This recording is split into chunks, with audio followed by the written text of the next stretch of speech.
என் ஜனங்கள் ஒருபோதும் வெட்கப்பட்டு போவதில்லை. ஷாலோம். நான் பாஸ்டர் ஜான்சன்.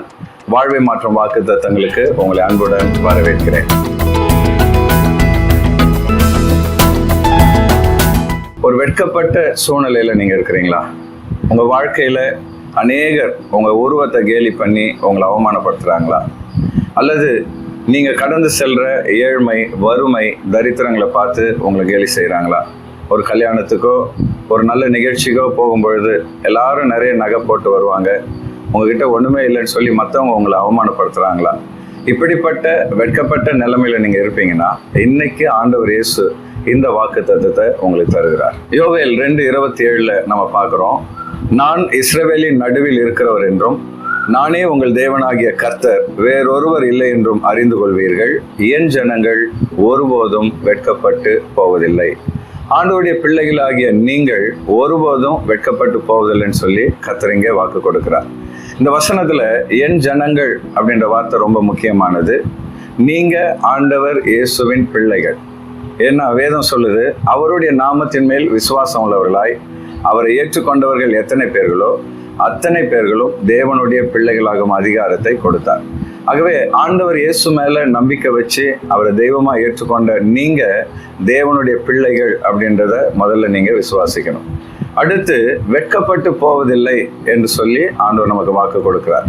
உங்க வாழ்க்கையில ஒருவேளை நீங்க கடந்த நாட்கள் அவமானப்பட்டிருக்கலாம், வெட்கப்பட்டிருக்கலாம், மற்ற மனிதர்கள் முன்னாடி கூனி குறுகி நின்று இருக்கலாம். ஆனா இனி வர நாட்கள்ல எந்த இடத்துல நீங்க வெட்கப்பட்டீங்களோ அந்த இடத்துல கர்த்தர் உங்க தலையை நிமிர்ந்து நிற்க பண்ண போகிறார். உங்க வறுமைகள், தரித்திரங்கள் எல்லாம் மாற்றி அநேகருக்கு முன்பாக உங்களை ஆசீர்வதிக்க போகிறார். அது மாத்திரம் இல்லை, எதெல்லாம் சொல்லி உங்களை அவமானப்படுத்தினாங்களோ, அசிங்கப்படுத்தினாங்களோ, கேவலப்படுத்தினாங்களோ அந்த சூழ்நிலைகள் எல்லாம் மாற்றி ஆண்டவர் உங்க வெட்கத்துக்கு பதிலாக இரட்டத்தனையான பலனை நிச்சயமா தருவார்.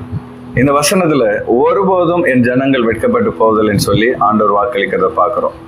இனிமே நீங்க வெட்கப்பட்டு போவதில்லை. இதுக்கு முன்னாடி இருந்த வேதனைகள், அவமானங்கள் எல்லாம் மாறி இனி வர நாட்கள்ல அநேகருக்கு முன்பாக ஆண்டவர் உங்களை ஆசீர்வதித்து உயர்த்த போகிறார். இந்த வாக்குத்தத்தம் நம்முடைய வாழ்க்கையில நிறைவேறணும்னா நாம அறிந்து கொள்ள வேண்டிய 2 உண்மைகள் இருக்கு. அதுல முதலாவது உண்மை என்னன்னு பாத்தீங்கன்னா, கர்த்தர் நம் நடுவில் இருக்கிறார்.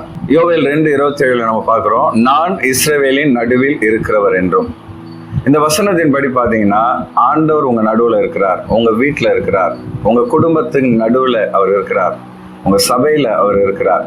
அதனால கர்த்தர் என் கூட இருக்கிறார், என் நடுவில் இருக்கிறார் அப்படின்னு சொல்லி நீங்க அறிந்து கொள்ளணும். இரண்டாவது என்னன்னு பாத்தீங்கன்னா, நானே உங்கள் தேவனாகிய கர்த்தர், வேறொருவரும் இல்லை என்று அறிந்து கொள்ள கடவீர்கள். அதாவது என் வாழ்க்கையில ஆண்டவர் இயேசுவை தவிர வேறொரு தெய்வம் இல்லை. அவரை வணங்குகிற இந்த கைகள் வேறொருவரையும் வணங்குவதில்லைன்னு சொல்லி நீங்க உறுதியாக ஒரு தீர்மானம் எடுப்பீங்கன்னா நிச்சயமா நீங்க வெட்கப்பட்டு போன இடத்துல ஆண்டவர் உங்க தலையை உயர்த்துவார். ஆகவே என் வாழ்க்கையில உங்களை தவிர வேறொரு தெய்வம் இல்லப்பா, நீங்க மாத்திரமே என்னுடைய தெய்வம் சொல்லி உறுதியான ஒரு தீர்மானம் எடுக்கிறீங்களா? அப்படி ஒரு தீர்மானம் எடுத்தீங்கன்னா இனி நீங்கள் வெட்கப்பட்டு போவதில்லை. இந்த வாக்குத்தத்தம் உங்களுக்கு ஆசீர்வாதமா இருந்திருந்தா ஆண்டவர் உங்களோட என்ன பேசினார்ன்றதை கமெண்ட் பாக்ஸ்ல போடுங்க.